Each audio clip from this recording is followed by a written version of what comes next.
Hello, everybody. Welcome to another episode of Tales from the Doghouse Separation Anxiety Explained. I am Stacy Bell with Focused Fun in the US, and with me is me. Hello, Stacy. Hello, everybody. I'm Ness Jones, and I am from Australia, and I'm from Separation Anxiety in Dogs Decoded. And it's only 7 a.m. here this morning, and I'm still feeling quite tired today for some reason. But we are talking about thresholds today, which is one of the core things that we need to understand about when we're doing this type of training. So we'll discuss what they are, why we use them, and also how we use them. So, Stacey, what would be your layman's term to describe a threshold to our listeners and our viewers on YouTube? Make sure you subscribe. Hello, viewers. I kind of think of it as the line between your dog being okay, so comfortable, and uncomfortable or not okay or anxious. In what we're talking about home alone behavior here. So it's, for me, that kind of that line that demarcates okay and not okay. Yeah. Is that layman enough?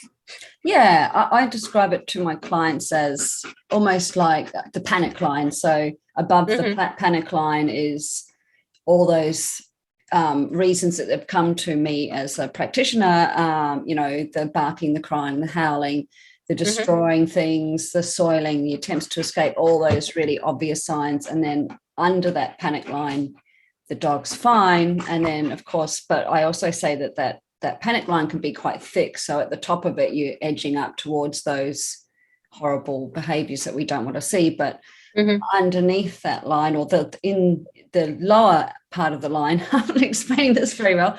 How layman do you need it? Wake up, brain. At the bottom of the line is kind of the more subtle signs that are just leading into the full-blown panic.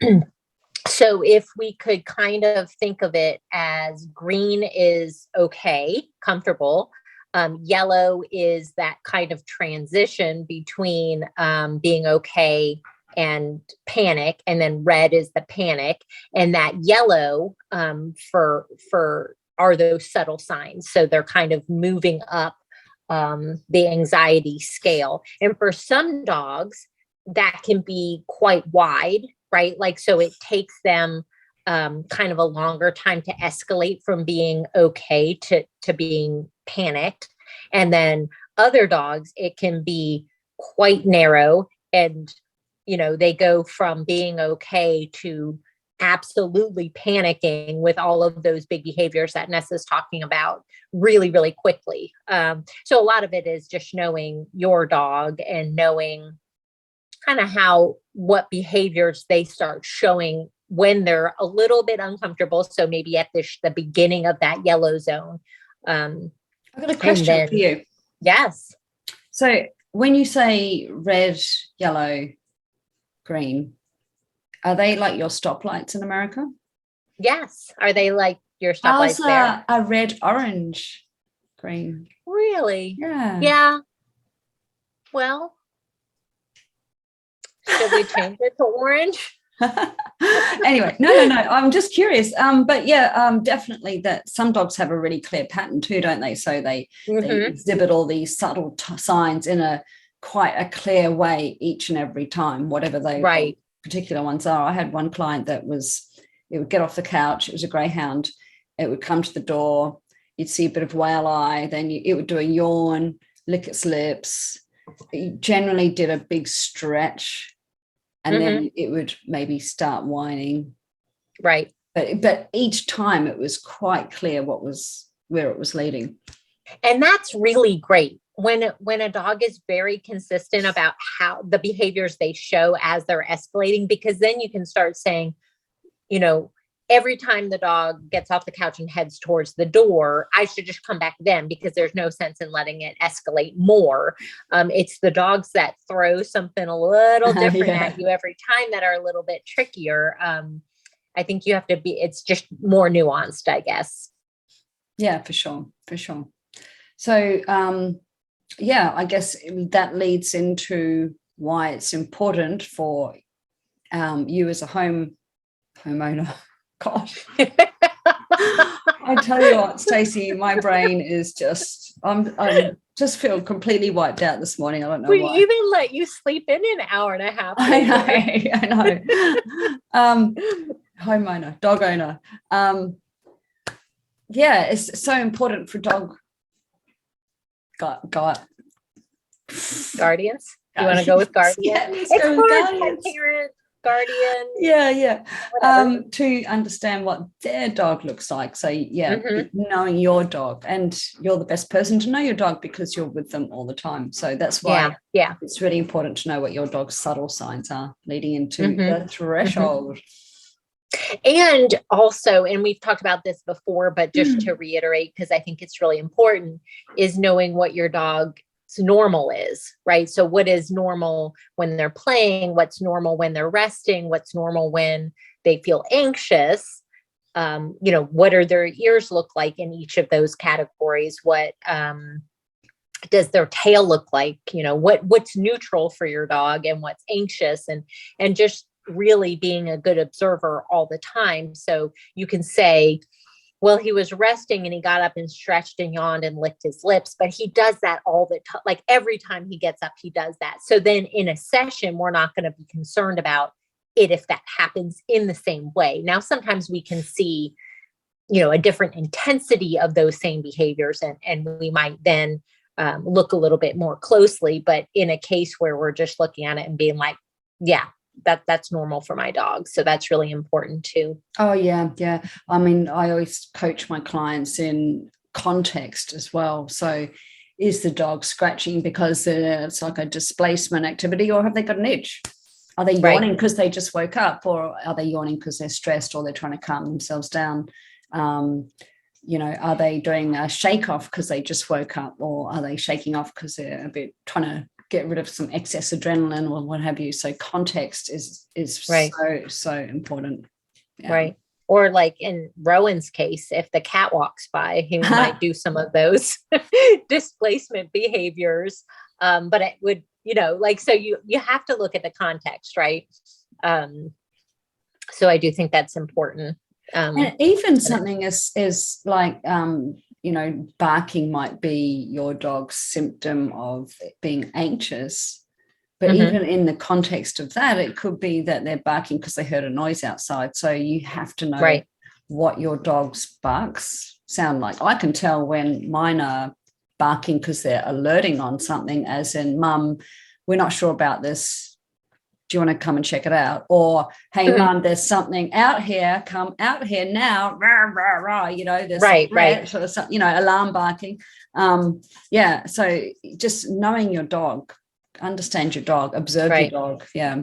And that's also important for not just in terms of anxiety, but just in terms of their general health. Have they got if they're not eating their food, is it because they're, well, I mean, that's an obvious one, but maybe if they're got a roach back and they're looking tucked up, something like that, are they uncomfortable in their stomach or something like that? Is that their normal? Is that what they normally look like, or is that, abnormal for that dog? Right. Yeah. Well, and then that just brings us on to another point, which is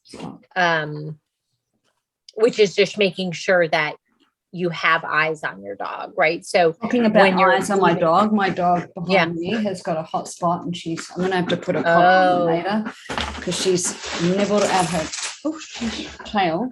I've just built beef liver treats everywhere. You're like a strategy. That'll keep them busy.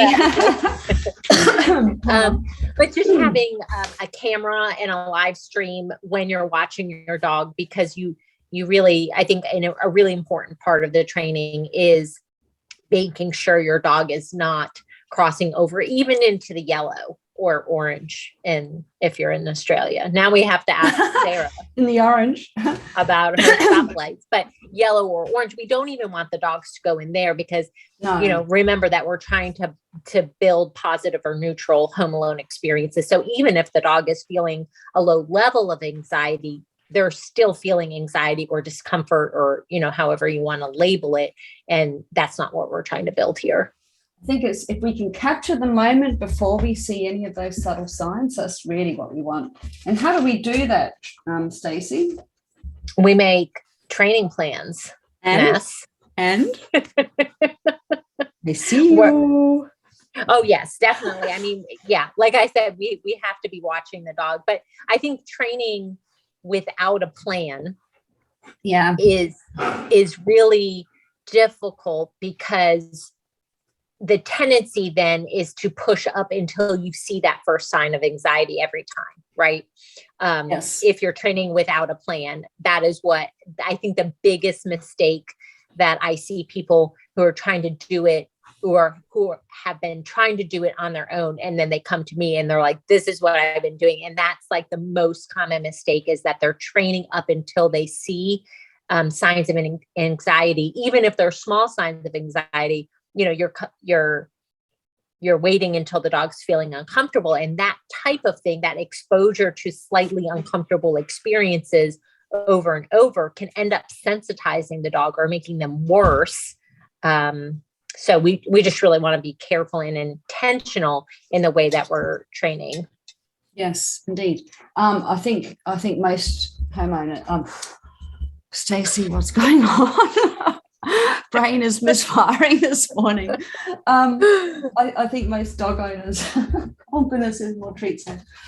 Most dog owners trying to do the training by themselves actually get to the point where they're seeing the severe signs, like the barking, for example.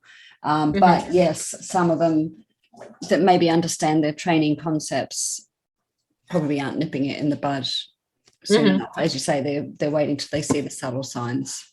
Instead of capturing that lovely moment when the dog's still chilled out with its legs in the air on the couch. Right. Yeah, for sure. And of course, the most important thing we need in our training is a camera with a live feed. So it's all well and good recording the dog while you're out, and that can be very helpful, just so you know whether your dog has got separation anxiety, for example, or not, if you weren't aware of it. But if you're doing training, it should be done with a live feed so that you can come back in when needed. Yeah. So, Stacey, what does it look like when a dog goes over threshold into panic? The red zone. Dun, dun, dun, dun. So I think it's really important to remember that when dogs get to this stage, they're not making choices about their behavior. Right. So they're not saying, I'm going to tear through this door frame. They're like in a panic. So they're like kind of at the phase where they're not in control of their behavior. So that's when, like, we are both fear-free trainers. So we're not going to punish a dog anyways. But that's where, like, punishment is just like heaping on and doesn't make sense. Right. So it's heaping on the fear, but also the dog is not making conscious decisions. So it really doesn't make sense in that context anyways, even though we wouldn't use it. But, so for some dogs, it's that frantic, chewing through their crate and even to the point where they're injuring themselves, crashing through windows. And I know you have stories about this, chewing through drywall, chewing around door frames, and like just really destructive stuff. Or even, going to the bathroom, like losing control of their bowels, or, urinating. Some dogs are almost the opposite of that and completely shut down.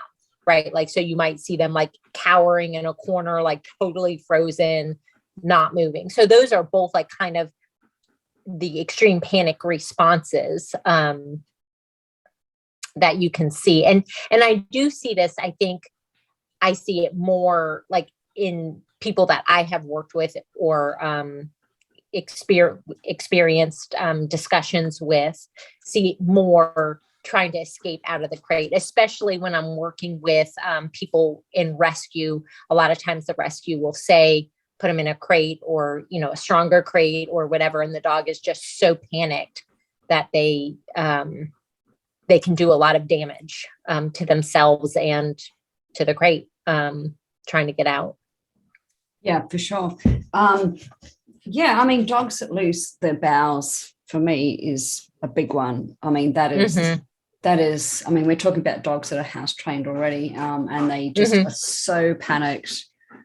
I think it must be so distressful for them just to be doing that, but also imagine the panic that they're in to have to like just not be able to control that. I mean, it's quite awful. But I've heard of dogs, as you say, jumping out of 2-story windows, breaking through the glass and jumping out of 2-story windows. I mean, that is panic.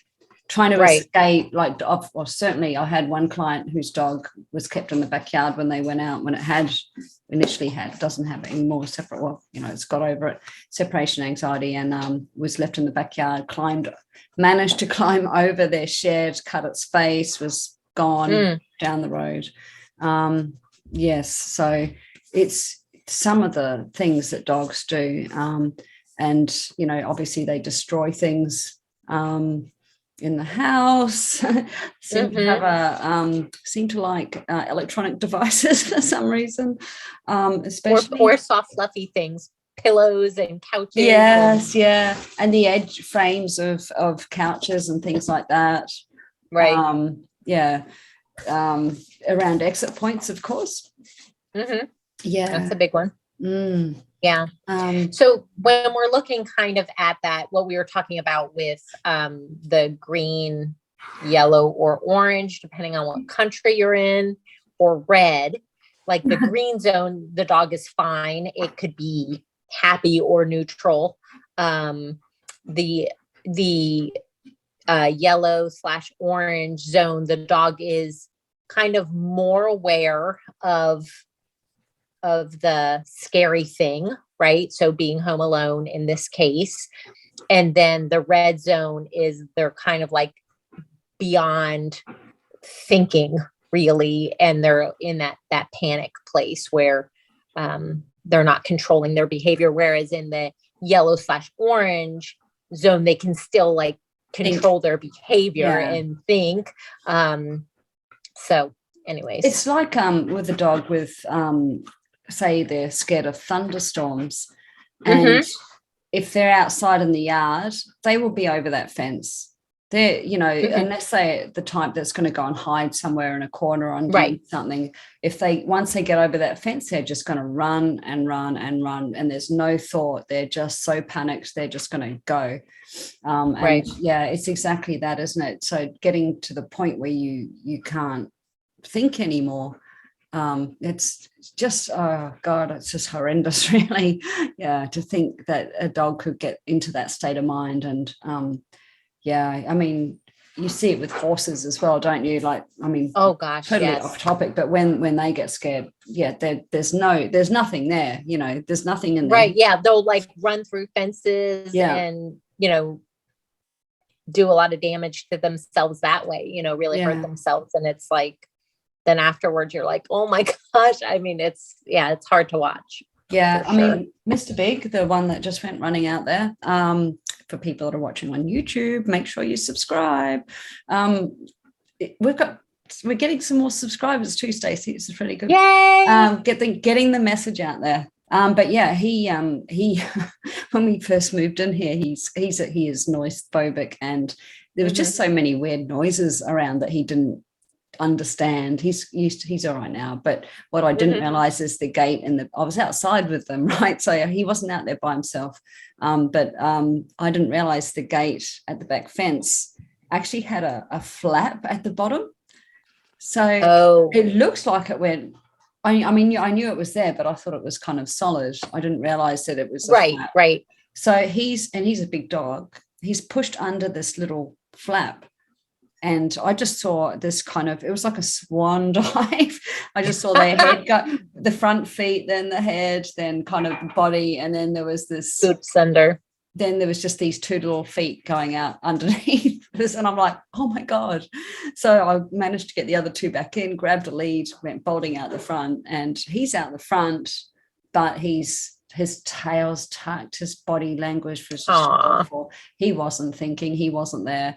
And he was just, luckily for me, he wasn't in full blown panic where he was just running, because there's no way I could have got him, but he was just, I'm going in this direction. And dogs with recall, if your dog recalls to you, no, he just was not listening. He did a big poop. So our neighbors across the road have got these immaculate lawns, like they're just, beautiful grass, beautifully kept, the sharp edges around the great big poop in the lawn. And of course, I didn't have any poo bags with me. I did go back and pick it up, but and he was just gone. And I just kept following him and trying to call him, managed to corral him into somebody's yard. But it was scary because luckily it was a quiet area, but we're surrounded by bushland too. So if he got into the bushland, I don't know what would have happened. But that for me was a really good example of, and that was mild. He wasn't in full blown. So Right. It's I have really a story. When we lived in a neighborhood, now we don't, but we used to live in a neighborhood, and we had a pretty big lot, and we kept our horses at a barn, and we took them to our house because Molly, who is a Clydesdale, could pull a cart, and it was Christmas time. So we were going to have Molly pull the cart around the neighborhood to look at all the Christmas lights.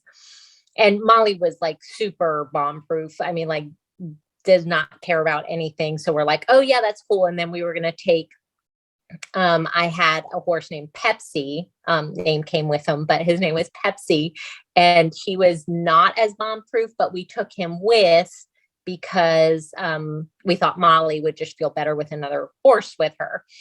So we did that, and we set up like a temporary fence in the backyard, and something spooked Pepsi, and he went through the fence, went running down the neighborhood street. And so like all of these, it's not a horse neighborhood. It is not a horse neighborhood. It's just like an ordinary neighborhood. So like all these people are outside, and they like stop and like look up, like, what? Like just like something out of a movie, right?